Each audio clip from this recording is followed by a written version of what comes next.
Bonjour à tous et bienvenue sur ma chaîne YouTube. Je suis de retour, oui, je sais que je délaisse cette chaîne, ne me jetez pas la pierre, but I have a life very busy. Le thème de celle d'aujourd'hui, vous avez vu le titre, donc vous savez déjà. Donc la deuxième expérience professionnelle de ma vie, ça a été dans un fast food, un restaurant de restauration rapide. Je ne citerai pas le nom parce que procès, tu connais, mais il y a un indice dans le mot restauration rapide. Traduisez en anglais, rapide. Je ne peux pas faire plus en termes de diffamation, sinon je me mets dans le jus. Donc à cette époque, j'étais jeune, tristesse de dire ça. J'étais à Lyon et j'étais en école de psychologie. Je faisais déjà de la psycho, mais on n'était vraiment pas sur le même état d'esprit. Donc j'étais étudiante et j'avais besoin de money. Donc j'ai décidé d'avoir un travail étudiant. Je n'avais qu'une seule expérience professionnelle, donc je pouvais pas non plus postuler à des trucs de foufou quoi. J'étais dans le tram et je vois une énorme annonce en mode nouveau restaurant qui va ouvrir rue de la République. Postulez, we need you. Je l'ai vu comme un signe. Bon, pour le coup, c'était un signe visible, mais je me suis vraiment sentie visée. Pile au moment où je me dis, faudrait que je trouve un job, je vois cette affiche. Karma.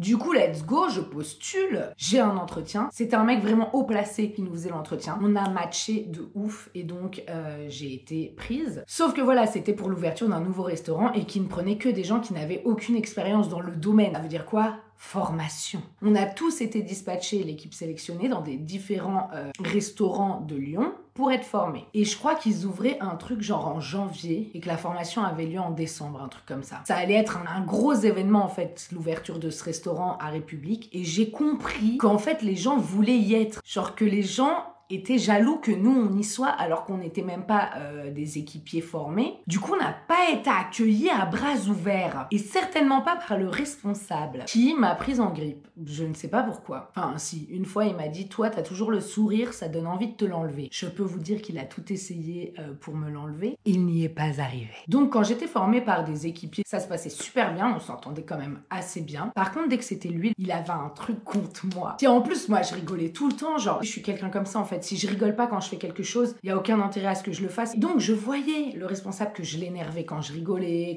mais que ce soit avec les équipiers ou avec les clients. Hein. Il m'avait dit arrête de rigoler avec les clients, ce ne sont pas tes amis. Alors ok, c'est pas mes amis, mais enfin ils sont là aussi pour passer un bon moment. Moi aussi. Mais non, du coup ça servait à rien d'argumenter avec lui. Donc je disais oui en souriant et puis je continuais. Petit aparté, il faut savoir que j'ai un problème avec l'autorité. Pas avec toutes les autorités. J'ai un problème avec l'autorité que je trouve illégitime. Je m'explique. Les patrons qui sont compétents ou les gens au-dessus de moi qui sont compétents, je les respecte énormément. J'ai même de l'admiration pour les gens que je trouve compétents. Les gens que je trouve incompétents ou méchants gratuitement ou stupides, je ne respecte pas. Et quand je ne respecte pas, je ne prends pas au sérieux les ordres qu'on me donne. C'est un peu, mais qui es-tu pour me dire ça? Ah, quand je ne respecte pas les gens, je suis assez pestouille inside of my head. Oui, parce que je manque pas de respect non plus de façon frontale, faut pas abuser. Sauf quand on me pousse à bout, bien sûr, ceci est une autre histoire. Et ce petit kékos là, je le trouvais illégitime parce qu'en fait, ce qu'il m'avançait comme argument pour justifier fais ci ou fais ça, je trouvais que c'était bête. Quand il me disait tu ne dois pas rigoler avec les clients parce que c'est censé aller hyper vite et que je lui répondais il y a 2 clients devant moi, autant prendre le temps de développer du relationnel et qu'ils passent un bon moment, et qui me disait non parce que d'un coup il peut y avoir 40 clients qui arrivent et tu feras quoi? Tu seras en train de parler. Oui, et je continuais. Ça lui a fort déplu, donc je prenais beaucoup de réflexion, je me souviens, mais j'avoue que ça a glissé vachement sur moi. Déjà à 20 ans, je pense que j'en avais pas grand-chose à carrer de la vie des autres, mais alors surtout en plus de quelqu'un que je n'estime pas particulièrement, ce que tu peux penser, mon gars, ça coule sur moi, quoi. C'est le lot du baptême. Sauf qu'un jour, du coup, en fait, je pense que mon attitude l'a poussé à bout, alors que je répondais pas, je me contentais de dire oui, et de rien changer, quoi. Mais je pense que c'est pire que de répondre. On était en t-shirt d'équipier, et il y avait personne dans le restaurant, donc on discutait avec l'autre équipière en nettoyant je sais plus quoi, les caisses, un truc comme ça. Sauf qu'on parlait, on rigolait, il y avait une bonne ambiance. Et ça, il aimait pas. Il est venu me voir et c'est là qu'il m'a dit toi tu souris trop, je vais t'enlever ton sourire. Il m'a dit tu prends ça, il me donne un chiffon, un pchit. Et je dis pchit.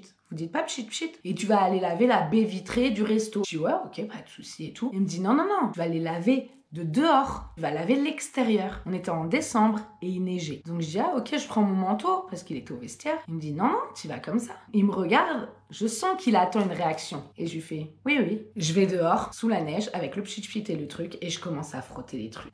Ce sont des gens du restaurant qui mangeaient à l'intérieur, qui sont allés le voir en lui disant, mais ça va pas, sortez-la de là. Ou plutôt, faites-la re-rentrer, vous êtes un grand malade. Lui, on fait la morale. Du coup, il vient me chercher, il me fait, c'est bon, rentre. Et je lui fais, bah j'avais pas fini, hein. L'insolent. Et il me dit non, non, mais c'est bon, tu vas faire les escaliers. J'étais assise sur les marches et je nettoyais la rampe. Et il y a une cliente qui m'a dit non, mais c'est pas possible. Elle me dit d'abord les vitres dehors, elle me dit maintenant les escaliers. Elle me dit l'esclavage a été aboli, hein. Au final, je suis partie de ce restaurant-là à la fin de ma formation. Et j'ai atterri donc à celui rue de la République. Là, on se retrouve donc toute une nouvelle équipe et tout, ambiance de ouf. On a tout de suite trop matché entre nous. Sauf que notre responsable était en fait un ami du responsable de celui de la Croix-Rousse qui m'avait formé. Mais alors du coup, celui de République ne m'aimait pas non plus. Je pense que l'autre avait dû cracher sur WAM ou je ne sais pas. Et en plus, encore une fois, c'était un teubé. Donc il a tout simplement pris le relais de l'autre. Par exemple, personne ne mettait de Charlotte puisqu'on était surtout à la caisse. Mais genre moi, dès qu'il me croisait, il allait me dire « Hey, tu mets une Charlotte ?» Parce qu'une fois, il m'a entendu dire que je ne voulais pas mettre de Charlotte. Pareil, il m'avait dit que c'était hyper énervant que je rigole et que je sois de bonne humeur avec les clients. Et le restaurant a beaucoup moins marché que ce à quoi il s'attendait. D'ailleurs, il est fermé aujourd'hui. Donc, il n'y avait pas de grands moments de rush où on était débordés. Non, en fait, il y avait toujours un petit peu de monde, mais genre tranquille. Donc, on avait le temps de faire du relationnel. Et je trouvais ça débile qu'on nous en empêche sous prétexte qu'un jour, il y aura un rush et tu seras...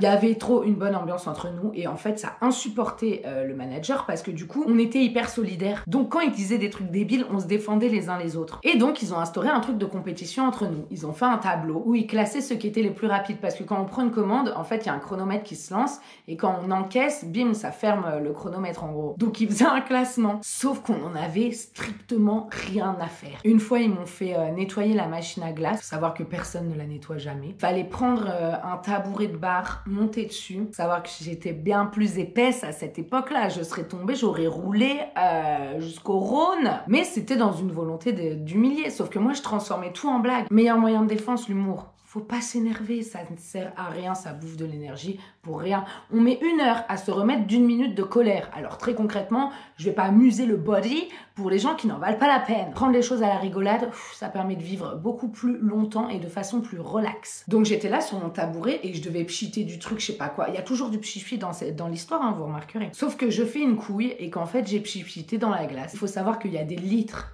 de glace là-dedans. Des litres et des litres. Et en gros, si je leur avais dit je viens de ruiner la glace, j'étais foutue. Du coup, j'ai rien dit. Jamais il y a eu des gens qui ont eu une intoxication alimentaire à Lyon il y a 12 ans. Sachez que je m'excuse vraiment sincèrement, mais je ne pouvais pas donner plus de raisons de me haïr à mes responsables. Et il y a eu l'apogée, l'apothéose. Il faut savoir que le restaurant avait des femmes de ménage. En fait, nous, on s'occupait pas du tout de la propreté. Un jour, on avait moins de monde dans le restaurant et le responsable me dit « T'as trop rigolé pour aujourd'hui. » C'est toujours un problème de rigolade, hein. Je ne sais pas pourquoi les gens ont un problème avec le rire. Travail égale souffrance, c'est vraiment ça le délire en fait. Il me dit, tu vas prendre ça et tu vas aller nettoyer les toilettes des clients. Chose qu'on ne faisait jamais. Et je vois que comme l'autre là avant, il attendait une réaction de « Ouah non, nanani ». Et je regarde et je fais « Oui, oui ». Je suis allée dans les toilettes, j'ai posé les trucs par terre et je me suis mise sous le sèche-main qui était tout chaud. Et je suis restée là 10 minutes à me sécher les mains. Et après je suis revenue et j'ai dit « C'est bon, c'est fait ».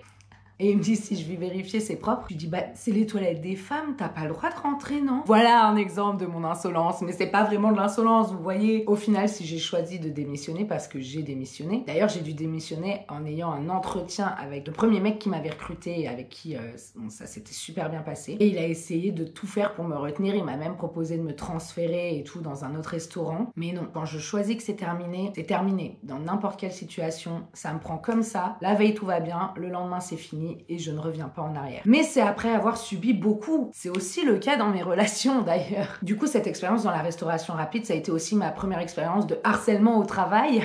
Mais ça a été aussi ma première expérience avec des collègues. Et franchement, les collègues que j'avais dans ce resto, c'était ouf. J'en ai encore qui sont mes amis à l'heure actuelle. Samia et Marion. On faisait des soirées de malades. On se voyait quasiment tout le temps. C'était devenu vraiment mes amis. Et rien que pour ça, je ne regrette pas d'avoir travaillé là-bas. Ça m'a appris des trucs de ouf sur moi-même aussi. Je discute discuté grave avec les clients et franchement, ça a été des moments de ouf. Pour la bonne humeur, ça a fait que cette expérience, elle a été trop bien. Du coup, c'est ça, en soi, bosser dans la restauration rapide, c'est pas forcément nul. Juste quand t'as des responsables nuls, bah forcément, c'est compliqué, quoi. Mais c'est le cas, je pense, dans n'importe quel taf. Acceptez pas des tafs où travailler signifie souffrir. Même si je sais que c'est la galère pour tout le monde, il faut garder une joie de vivre quand même. Je vous fais plein de bisous et je vous dis à très bientôt.